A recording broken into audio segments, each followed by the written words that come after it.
Un cop acabada la programació del segon canal, Televisió Espanyola Catalunya us oferirà un programa especial dedicat al partit de tornada de la final de la Copa de la Lliga que jugaran al Camp Nou, Barcelona i Real Madrid. El programa tindrà un llarg resum del que ha estat el partit, així com entrevistes i opinions dels protagonistes un cop acabat el maig. Veieu ara, en un Camp Nou ple de gom a gom, kick-off inicial i primera jugada del partit. Hem de dir que el partit no ha respost l'expectació que havia aixecat. De totes maneres, tampoc ha hagut cap tipus de violència. Aquesta jugada és la primera d'atac del Barça, una centrada de Schuster, que finalment rebutjarà la defensa madridista mitjançant Ito, que és qui porta la bimba. Di Stéfano ha sorprès tothom fent un equip realment revolucionari. Falta a Maradona, avui no n'ha sofert masses, i Maradona llançarà aquesta pilota a l'escaire i Agustín rebutjarà fantàsticament a corna.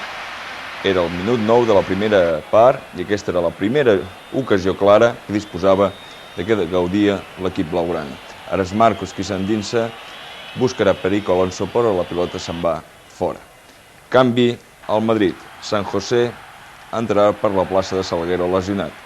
I atenció, perquè aquesta és la jugada, minut 18, que significarà el primer gol del Barça. Julio Alberto porta l'esfèrica, farà la centrada, i Schuster, quan arriba a l'àrea, és empentat per San José. Schuster es queixa, l'empenta de San José no ha estat ni tan sols discutida pels propis jugadors madridistes i l'àrbitre del partit, Ramos Marco, assenyala el punt fatídic. Maradona, com deien els mestres de les escoles de futbol, cerca el punt més allunyat de la situació del porter i marca el primer. Era al minut 18 i naturalment el Camp Nou es convertia en un clam en aquell moment. Veiem aquí la repetició congelada del tret de Maradona, suau, col·locadet, i Agustín, malgrat que es llença bé, no pot arribar a la pilota. Pilota per Víctor, estem al minut 25, li farà falta Juan José, aquí una falta espectacular. Es posarà bé la bota el jugador aragonès del Barça, farà la centrada Julio Alberto i venint des de darrere, Alessanco, lliure de marca, col·loca al minut 25 de joc, com dèiem, el 2-0 al marcat. La pinya blaugrana, joiosa. I podríem dir que aquí gairebé es va acabar l'emoció d'aquest partit, perquè el Barça es va dedicar a quedar-se enrere, a treure el Madrid de zona, de voler jugar al contraatac, cosa que fa molt bé, i aquí veiem un altre cop, no arriba Marcos, però sí Alessanco, que col·loca la bimba lluny de l'abast del porter Agustín, que es queixa amargament. Ara és Gallego, qui centrarà, un Madrid molt fluix al d'avui, Juan José, finalment, i aquí veurà la tarja groga Portugal per aquesta entrada. Portugal, Ito i García Hernández han estat les novetats d'una alineació, no ens ho cansarem de dir, veritablement revolucionària d'Alfredo Di Stéfano. Jugada de Víctor, cap a Perico Alonso, minut 34, Carrasco amb la bimba, fins i tot sembla que es vulgui driblar el refli. Julio Alberto fa un canvi molt maco, aprofitarà Víctor, deixarà darrere Isidro, farà la centrada després d'aquests malabarismes i Carrasco rematarà de cap fora. Minut 39, una bona combinació, Maradona-Migueli i Tarzán, davant de Mekdut, passa sobre Perico Alonso que no arriba a la bimba. Schuster, altre cop sobre Maradona, que és un diable, com veieu en aquesta jugada. Perico Alonso i aquí la gran ocasió d'establir el 3-0. Protesta Agustín, protesta la defensa del Madrid, però la jugada era claríssima i la màgia de Maradona queda ben reflectida en aquesta jugada. Fi de la primera part, assenyalat per l'àrbitre del Col·legi Oest, senyor Ramos Marco. Fa el kick-off al Madrid, que surt no massa convençut de les seves possibilitats. Aquesta és una bimba que porta Sánchez a l'inici de la segona part, Maradona, marcat per San José, que se'n va tot solet, s'ho fa tot, però és gol, sí, però anul·lat. Prèviament l'àrbitre no havia donat la llei de l'avantatge i Maradona s'ha quedat amb les ganes. Aquesta és una arrencada de Schuster amb Carrasco en fora de joc, llançarà aquesta pilota i l'única cosa que li valdrà és una targeta groga.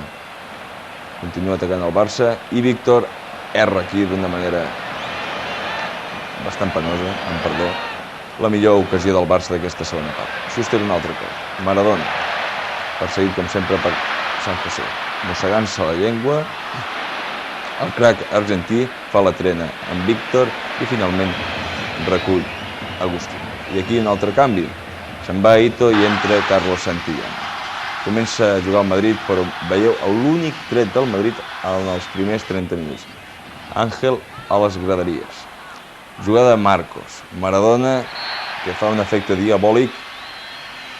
I finalment Agustí, que rebutja la pilota a córner. Som al minut 27, és Marcos qui torna a portar la pilota. Amb el taló la deixa Víctor Maradona, com gairebé sempre en els atacs barcelonistes. Maradona sobre Perico i finalment la pilota a mans d'Agustí. Se'n va Marcos, minut 30, i entra Esteban, bicicleta Esteban. Juli Alberto, que ha fet un bon partit. Talla Medved. Estem al minut 36 i atenció, Vicente del Bosque, xinutxant com sempre, en el seu joc tranquil, cerebral, intel·ligent, aquest gran jugador que és Vicente del Bosque. Penja la pilota sobre Medved, Medved obrirà a l'esquerra cap a Ángel, aquest farà la centrada, tocarà altre cop l'holandès i Santillán, així, aconsegueix al minut 36, com mancaven només 9, el 2-1. És Gatbell dins de l'àrea Santillán, com ho demostra aquí. 2-1, i encara hi hauria una jugada d'ensurt, d'slide per l'afició blaugrana, que veia que l'equip no jugava, no rendia en aquesta segona part. En aquest tret fortíssim de García Hernández canvia Urruti a córner, que naturalment es llançaria sense conseqüències. Veieu ja els últims segons del partit, els últims instants, amb Urruti portant la bimba, llançant-la cap al mig del camp. Tot seguit veureu l'àrbitre, Ramos Marco, que xiula i s'ha acabat el partit i el Barça campió de la Copa de la Lliga.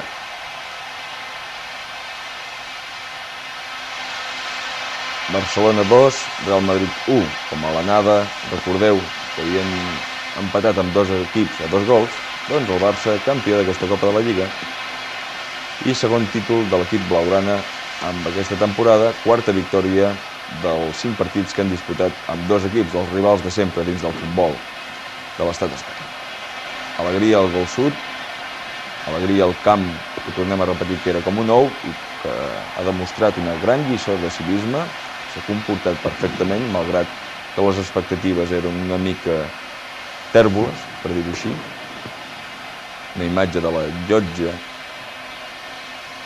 tot aplaudint els jugadors del Barça, i tot seguit veureu com Sánchez rep de Pablo Porta, president de la Federació Espanyola de Futbol, la copa valorada en 400.000 pessetes, una copa que és d'argent, i que Sánchez en l'aire perquè la vegi tot el camp. Sánchez ofereix la copa a Josep Lluís Núñez, que la besa, i aquí altre cop les banderes, les senyeres, al vent.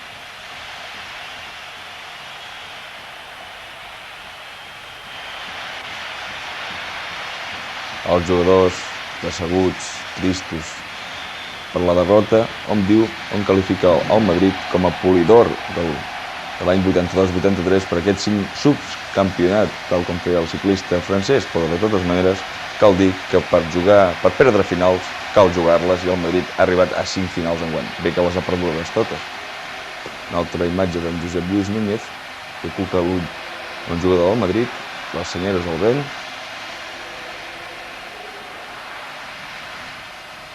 I ara veurem com el Barça fa el tom d'honor al voltant de l'estadi mentre s'escolta aquest himne del club.